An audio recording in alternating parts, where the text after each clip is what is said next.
Monroe County Executive Adam Bello, Congressman Joe Morelli,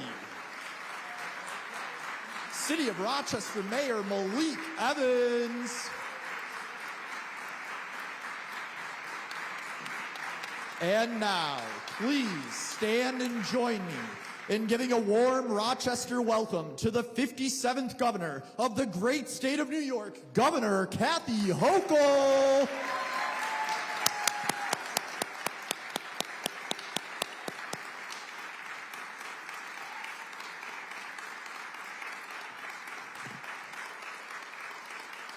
Wow, Rochester, New York is in the house. Let's show Governor Kathy Hochul how we treat our governors, right?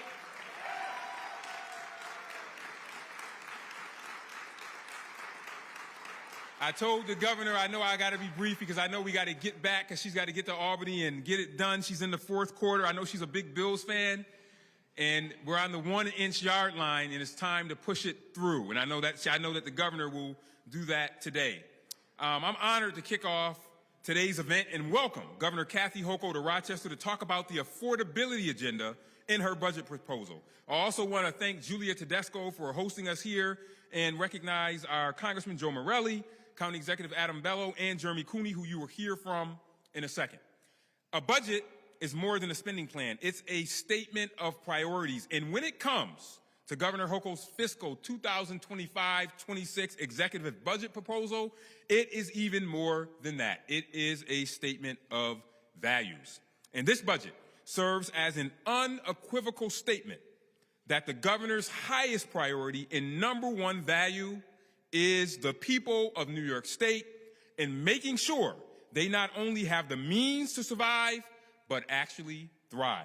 From putting more money on pockets of New York families through tax refunds, a middle-class tax cut, and the expansion of the child's tax credit, to investing in our streets and roadways to fill potholes and keep vehicles out of auto repair shops, to providing local municipalities and school districts with resources they require to provide the best possible service to their constituents, to investing in public safety and the elimination of gun violence.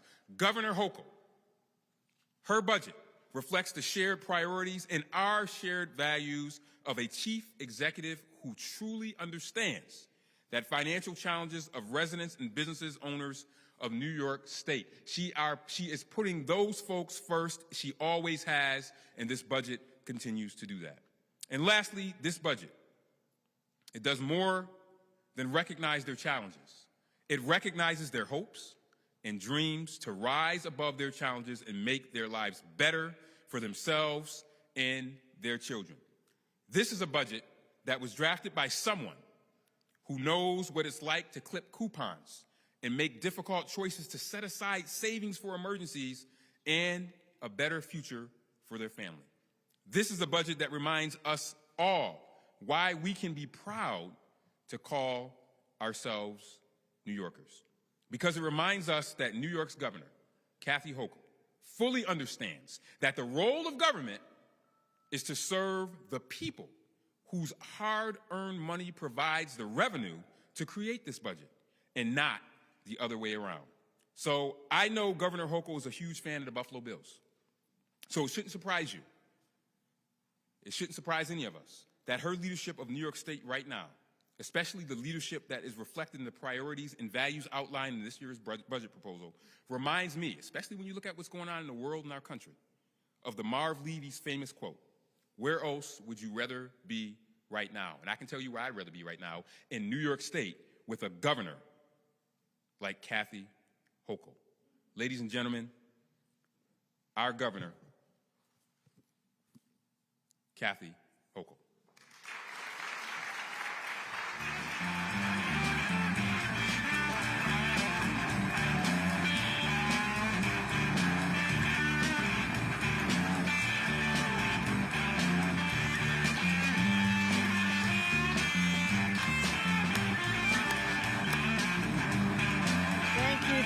Thank you. Thank you, Mayor. All these Buffalo Bills references, all I can think of, you said we're almost in the end zone. I'm in Rochester to make sure we get the tush push. Okay. Put us right over. So You know, I'm so proud to be back here. This is an area I know so well, right next door to my hometown, but I was privileged to represent many of the communities in Monroe County as a member of Congress. And so I know all of you very, very well. I know your values. I know your hopes and dreams, and I understand the challenges that we face. As an area like Buffalo and Syracuse and across the Erie Canal communities that have been hit a lot over the years. And we're finally coming back, right? We're finally coming back, feeling good about the future. And all of a sudden, we're starting to feel like uncertainty and that anxiety, that pit in your stomach that I felt growing up in the 70s and 80s when all you saw in the headlines were businesses leaving. And we don't want to go back to that. We want to make sure that our businesses are strong, strong as ever, that this is a strong manufacturing part of our state, it's part of our DNA, part of our legacy. But also it's about the families who start here, or those who found a life here, that we just welcome and want them to feel part of the quality of life that is second to none here. So I'm so happy to be back here once again. And Mayor, I want to thank you. Malik Evans has been an extraordinary partner of mine. We've had challenges. We've worked together to fight crime in particular, and I want to commend you on the incredible reduction in crime in the city of Rochester. I watch the numbers all the time. We're down about 28% in gun violence. That's extraordinary. That could have been up 28%. Let's give our mayor a round of applause.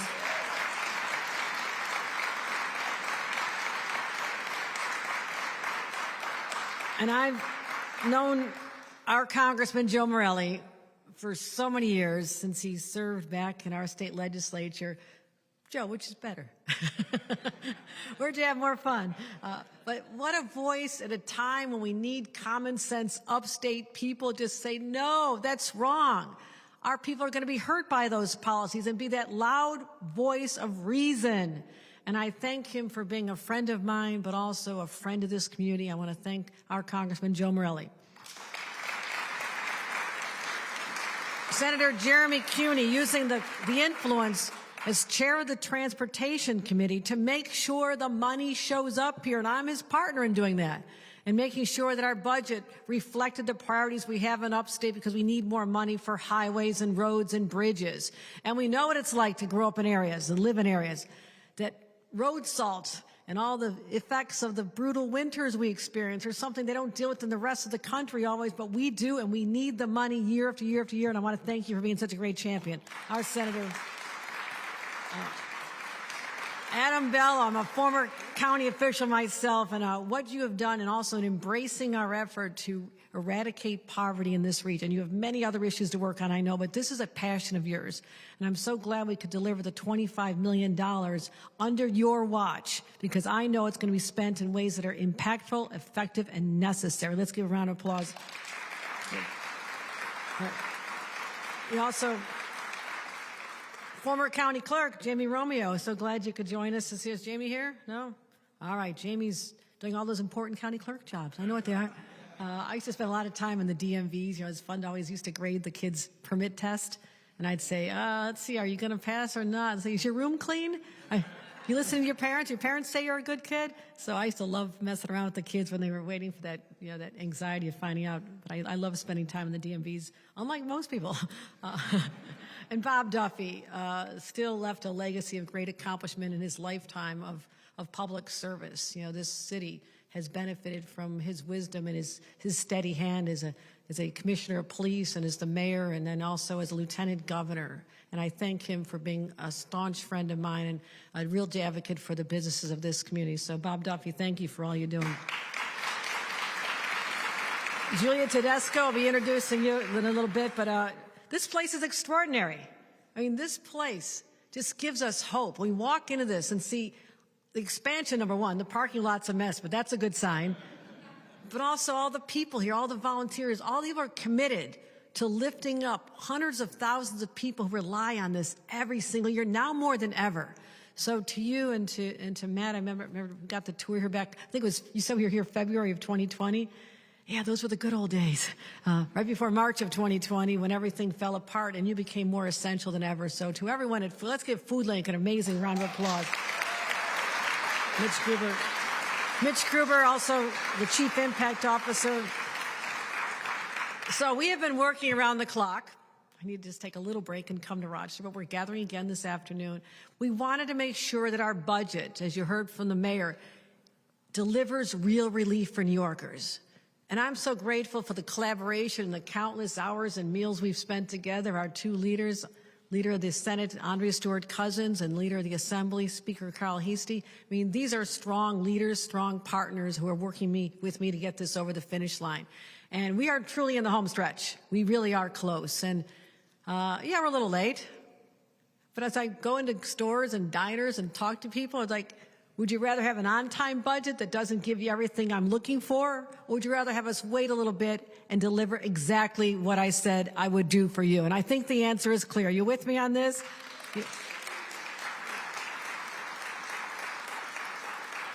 But this is, you know, Rochester knows what it's like to be in a fight, right? You know, you've been down, been knocked around a little bit, and you know how to stand together through adversity and challenges, whether it's public safety issues or jobs that are sometimes leaving, but so many more are coming. These are good days for us. But right now, we're living in really frightening times. And I, for one, am not an alarmist. I've seen everything.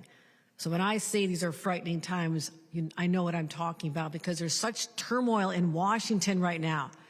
And the effect of these tariffs, I mean, my gosh, we just feel like we're hitting our stride. You know, people are coming back. We got Micron down the road, and we've got companies coming to Batavia, and all this synergy created with this innovation supply chain that's Rochester is almost dead center. I mean, this is where it's going to be happening. And now everybody has to step back and say, wait, can I still make that investment in that expansion? Because how much are my supplies that are coming in from, guess what, our friends in Canada? They're our friends. Or coming over from Mexico or coming over from other countries, and how much more is it going to cost me, and can I still really do that?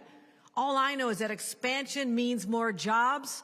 And when you grow up in upstate New York, jobs are the most priceless thing you can get because that means you're going to be able to take care of your family.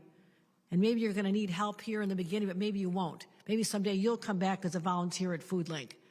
That's the dream we want for everyone. When we start losing jobs because people won't expand because of the uncertainty, I mean, look at what happened with the stock market, and we lost $10 trillion from our economy. Yes, if you're a business person trying to decide what to do, you're going to step back a little bit. And that's not good for us. Our economy is being upended even as we're sitting here. And those who check their 401k every day, those who are getting closer to retirement, I mean, what does that do to your psyche? Like, wait a minute, this wasn't supposed to happen. It's like having decades of hard-earned cash stolen right out of your pockets. And anybody here from GM? All right, Dan, how are you? Thought you might be here. Dan Maloney, great friend of mine. I mean, what they're saying down there, they're not sure what's going to happen. Lost wages, fewer hours, results of a lot of factors going on, but certainly tariffs are playing into this. I mean, I've stood with you on the lines. I know how hard your guys work. I know what it's all about. Those are good paying jobs, the same kind of job that lifted my grandfather and my parents out of poverty. Those good union manufacturing jobs, you're working with your hands, and good dignified work. We want to make sure we have more of those jobs, not fewer.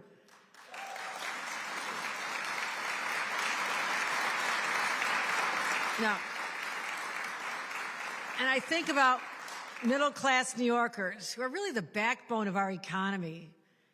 But thanks to the decisions out of Washington, they're getting hammered from every direction. You know, if you were watching my speech back in January, and you can always watch, it's playing on YouTube, my State of the State address, I said, your family is my fight. I didn't know I'd have to roll up the sleeves so soon and really launch into a fight because this is for all of you. And I will not sign a state budget. I've said this from the very beginning, that does not fight these federal changes and put New Yorkers first. And I'm going to cut taxes. Let's start with cutting your tax burden. Let's put more money back in your pockets and make our communities safer. These fights are more important now than ever before. You know, there's people in this room, the people who use this place, who benefit from FoodLink. They got to make some hard decisions, right? And you always think, no, it can't be happening here. People really deciding how much they can, whether they can get their medicine this week or they have to cut the pills in half to make them last longer. so they can afford the food. No one had thought the food prices would be going so up. Weren't we told the prices are coming down on Inauguration Day? I'm still waiting for that day. Didn't we already have Inauguration Day? I go to grocery stores. They're not coming down. They're going up. It's hard for people. This isn't about politics, though. This gets real personal when it's your family and your neighbors and your community that's suffering. The cost of eggs going up, rents going up, hardworking members of unions losing their jobs. These are real people. These are your families. But listen, I'm working hard to make sure that we can get through these times. You elected me to deliver results, and my budget will do exactly that. And you heard what I'm fighting for. I know we can do this. And when I talk about the inflation refund rebates, you know what that's about? We paid so much more because of inflation for everything you bought, from kids' sneakers to your groceries and everything. We're going to have 542,000 households in the Finger Lakes region get hundreds of dollars back in your pockets. We can get that done. Are you with me on that? We can triple the child tax credit, the largest expansion of a benefit in our state history, $1,000 for kids under the age of 4. Can we get that done? And what about the cost of school lunches? Parents, I did this. I'm a mom. You had to pack the school lunches. You have to get a little snackable or all those little things you got to get for the kids and pack it up, and you got to make sure they have breakfast before they go to school, and the cost of all that. What about getting free school lunches and breakfast for kids in every classroom so the kids who are on those programs that get extra help are not stigmatized by their poverty? Can we get that done? Thousands of dollars back in their pockets? But it's what I'm worried about. I have a plan to put upwards of $5,000 back in families' pockets, but the other pockets getting robbed because the cost of tariffs are going to be anywhere from $3,000 to $6,000 per family. That's not fair. I'm trying to get you ahead, not to get you further behind. But also, in addition to all the economic stress, we have to continue focusing, laser focused on public safety. We will never, ever rest, knowing that there's still a single crime being committed on our streets, whether it's in our rural communities, whether it's in our cities, our suburbs. But here's the good news. Crime is down all over New York State. As I said, it fell 28% in Rochester. We've not seen these levels since before the pandemic, but we're going to keep doing better. You've heard the phrase discovery laws, right? It's just about the evidence of a crime that the prosecution and the police have amassed. And yes, in 2019, the whole system was skewed to help just the prosecutors. It was unfair against the defendant. But now, reforms are put in place, and now it's swung the other way. And now, there's ways that defense lawyers can wait to the last second, and they call it lying in wait. They literally call it lying in wait. Wait to the last second, then drop all these challenges last minute, and the judge is going to say, sorry, time is up. Or there's just a minor technicality, so minor you wouldn't believe it. And you say the case was thrown out because of that? You know who suffers in that case? The victims of the crimes. Who's standing up for the victims? I will. I'm sure you will as well. Let's get the discovery changes done. And you know, Rochester, we have people with severe mental illness all over, but some find themselves in our streets and in homes, and there's no one out there helping them. They feel they're lost. Their voices are unheard. And some cases, they cannot make decisions about their own well-being.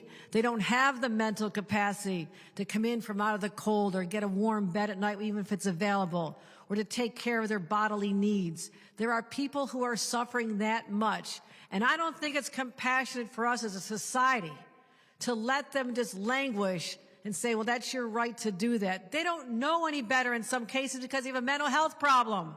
Let's get them the help they need. That's why I want to change the laws for people suffering from severe mental illness. Are you with me on getting them the help they need? We can do this.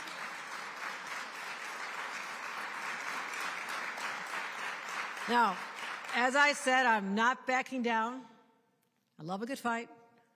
Can't be an upstater, New Yorker, upstater without knowing how to fight, right? You've got to be scrappy to survive. The winters are a little tough. That just starts right there. But we're resilient. We're so resilient. We know how to get through these times. And I will not sign a budget that does not focus on affordability. I will not sign a budget that does not focus on public safety. And I'm asking you to join me today. And I'm saying, let's just stop talking. Let's act. I will get back to Albany. You do your part. You help support my efforts, because if we settle for the status quo, if we say the fights are too hard, we can't get it done, well, then what good are we doing? Why are we sitting in these seats? It's our job to deliver for New Yorkers, and that's exactly what I'm doing with your help. So I'm asking you today, are you with me in this fight? Are you with me? Are you with me? All right, let's get it done. Let's get it done. Thank you, everybody. Thank you very much. Thank you. Let's get it done. And now, thank you, everyone. Thank you very much. Thank you. I want you to hear from Food Link's Whitley Hasty and have her tell you why this place is so important to me personally, why it's important to our communities, and why it's important to our fellow neighbors here in the Monroe County and Finger Lakes region. Whitley.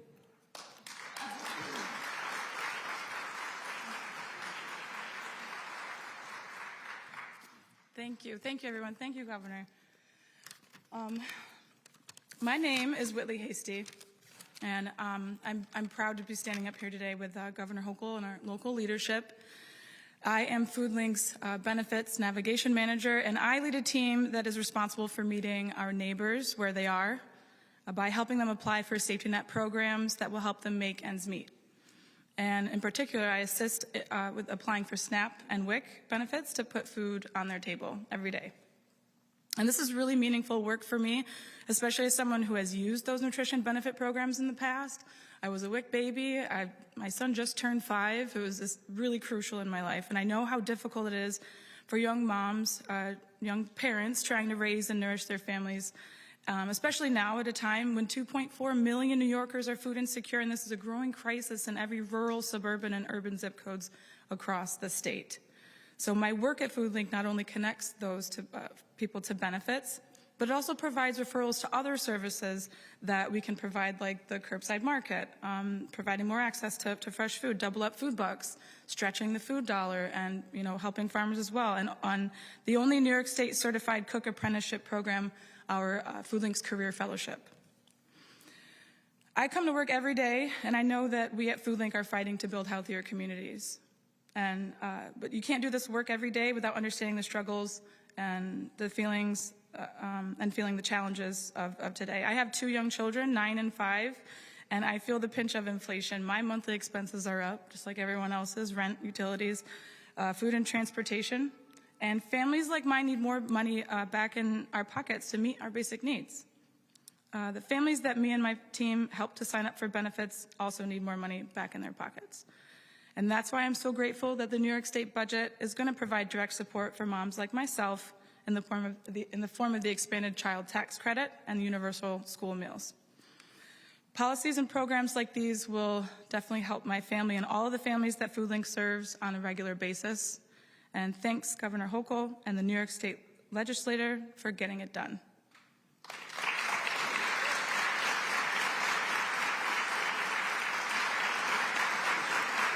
Now, I want to introduce someone who's been a really good friend to Food Link, Senator Jeremy Cooney.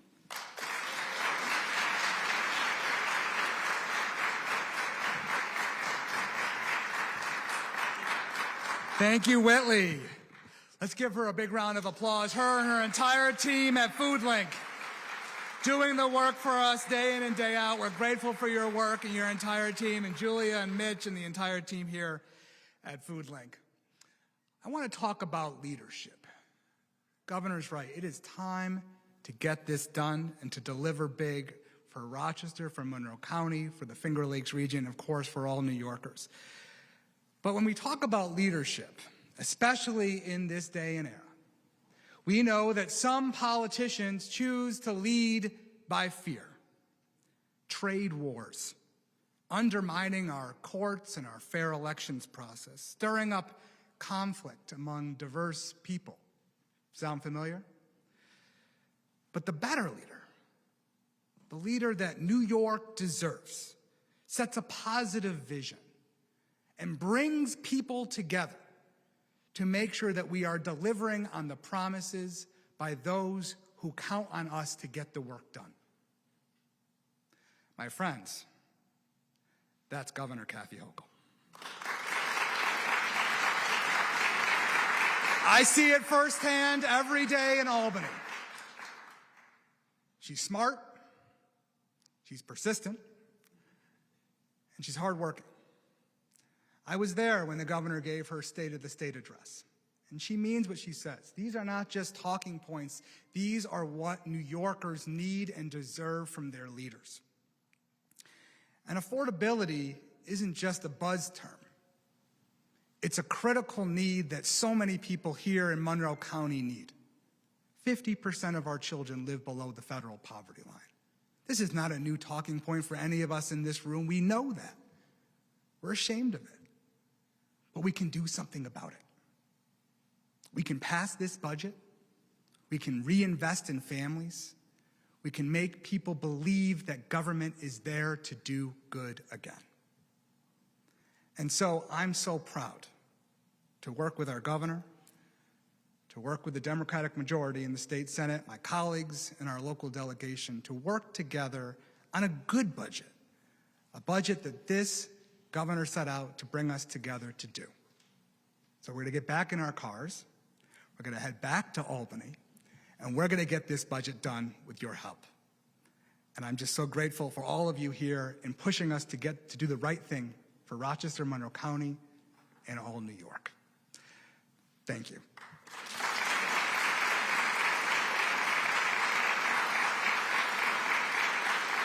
So we've got great leadership in the halls of Albany, but we can't do it alone. We need great leadership right here in our local communities, and our next speaker is that great leader from Monroe County. Please welcome County Executive Adam Bello.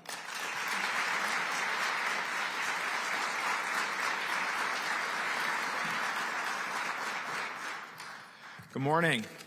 I am excited to be here with so many great partners in government to support Governor Hochul's state budget. I'm proud to be standing with all of you, standing with a governor who gets it, a governor who is not just talking about affordability, but she's delivering it. Governor Hochul, thank you for your commitment to building a stronger, more affordable New York for everyone. Thank you. Let's be candid, though. Families across Monroe County, across the Finger Lakes, and across New York are feeling the squeeze. Prices are up from housing, groceries, childcare, even health care. Life has continued to get more expensive. And to make matters worse, we have a president and a federal government who are imposing tariffs on our biggest trade partners, which will only make costs go up even more, while at the very same time cutting the programs and services designed to provide the opportunity to families to succeed and to lift themselves up. But under Governor Hochul's leadership, New York State is taking action. From lowering taxes on the middle class families to the first of its kind inflation reduction refund, increasing the Empire State Child Tax Credit, Governor Hochul's affordability agenda is bold, it's smart, and it's exactly what New Yorkers need right now. And it's also a Rochester-focused budget, and on behalf of our residents, I'm incredibly grateful. In Monroe County, we're going to see the impacts of these investments firsthand. Initiatives like the Monroe Ladder Demonstration Program, it's a groundbreaking program aimed at mitigating the benefits cliff that not only impacts employees but also our employers. The Community Care Coordination Program, this is innovative work that's being done to support our health care delivery system in Monroe County, allowing our hospitals and our skilled nursing facilities to provide better care to our community, especially for our older adults and more vulnerable residents. But one thing is clear. We have a governor who is listening, who is leading, and who is getting it done for New Yorkers. This is what progress looks like. This is what innovation looks like. And this is what leadership looks like. And the New York State budget builds a foundation for the future of the people of our state. Because when you make New York State, Rochester, and Monroe County more affordable, you lift the burden on working families. But most importantly, you foster an environment where everyone who's raising their family in this community has the opportunity to succeed. That's what this is about, the opportunity available to everyone to succeed. So we need to keep this going. Let's back Governor Hochul's vision. Let's build a future that works for everyone, from downtown Rochester to the rural towns that define who we are. Let's work together to build a New York that we know is possible for everyone. So with that, I get to introduce another fighter, someone who is getting it done for Monroe County and Rochester, who is leading the way and is fighting for us every single day in Washington, D.C., our great Congressman Joe Morelli.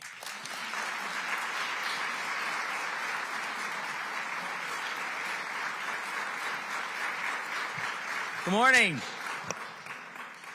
Wow, what a great group of people here gathered. And I want to start by thanking my dear friends Julia and Mitch, Whitley, all the folks at FoodLink. This is an extraordinary organization, and we are incredibly proud of the work that you do. And I know these are tough times, but you do it always with great professionalism and great passion for the people you serve. So let's give FoodLink a big round of applause.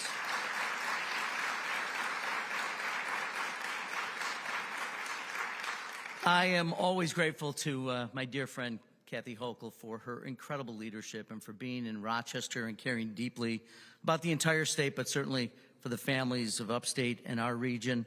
And it's always great to have her here. And I want to thank the county executive and the mayor, Senator Cooney, Bob Duffy, all of you here joined together, so many dear friends. And because I'm not in Washington, when I say my dear friends, I actually believe that and mean it. You know, you get into this thing, the governor knows this, having served in the House. Everyone is your distinguished friend from some state, but you're truly friends. So this is a non-Washington kind of friendship. But all of us together, I think, at all the levels of government, because what happens in Washington and Albany is critically important, but what happens at City Hall and the county office building are equally important. And we have a great team here in this community working together to make sure that we deliver for the people of our community. And we're here today, and yes, I do miss you, Governor, miss being in Albany, and particularly these days I miss being in Albany.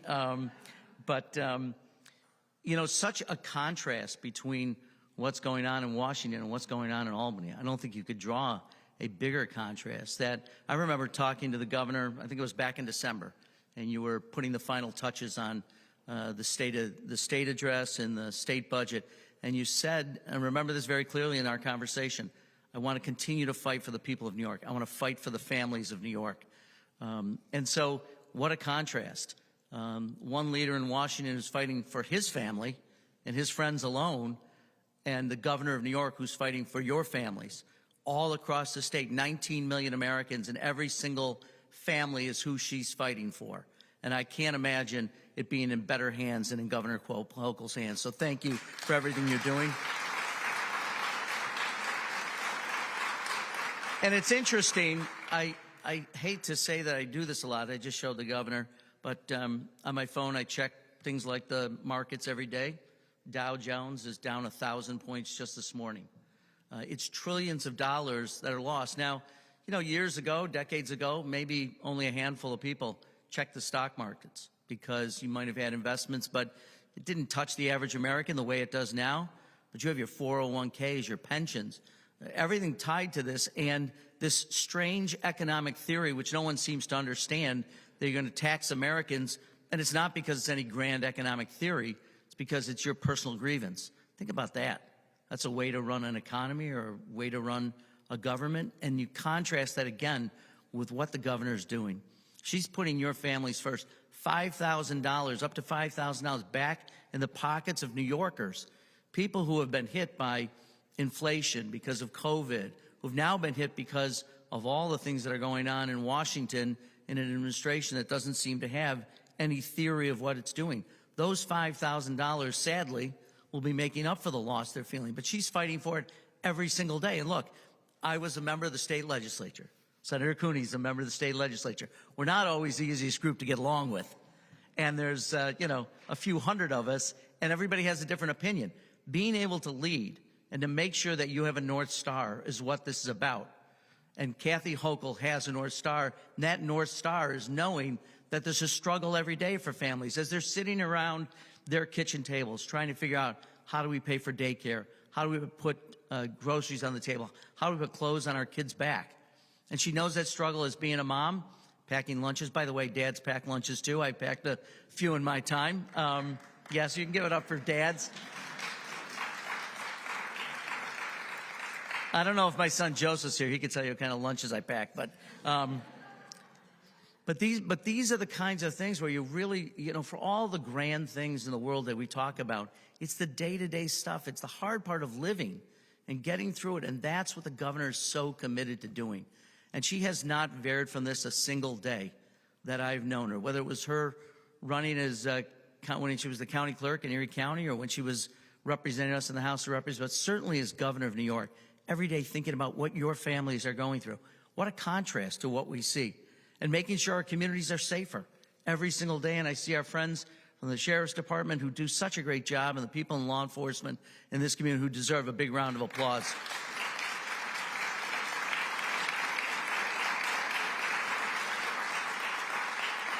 And she's leading that charge to make us safer, and inherited a lot of things that she's had to straighten out over the last several years, but she does it every single day with energy and commitment and devotion to the task. And I'll just close with this.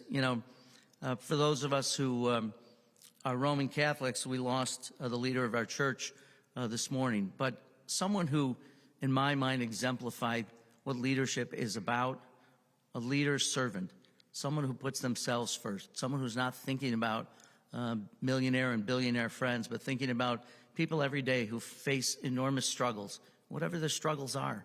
And we all have struggles, some of them obvious, some of them we keep to ourselves. You never know what people are going through. And a true servant leader understands it and understands the obligations that they have when you take on responsibilities like being the governor of New York. And so thinking about those contrasts and thinking about what it truly means to be a servant leader. And my friend Kathy Hochul exemplifies that every single day at events, day in and day out, whether she's privately meeting with folks or at public events. She is working tirelessly. Whenever I talk to her on the phone, it's always going through the list of things that's on the top of her mind that she has to do for the people of New York and do for our families. And I can't imagine someone who has done it with greater passion, greater intelligence, and greater commitment to cause of making sure that the families of New York are served. They have greater affordability, they have greater security, and she's going to continue to do it until the job is done. And for that, I am eternally grateful. Kathy Hochul. Thank you all. God bless you. Let's get it done. Ladies and gentlemen, thank you for joining us today. That concludes our program.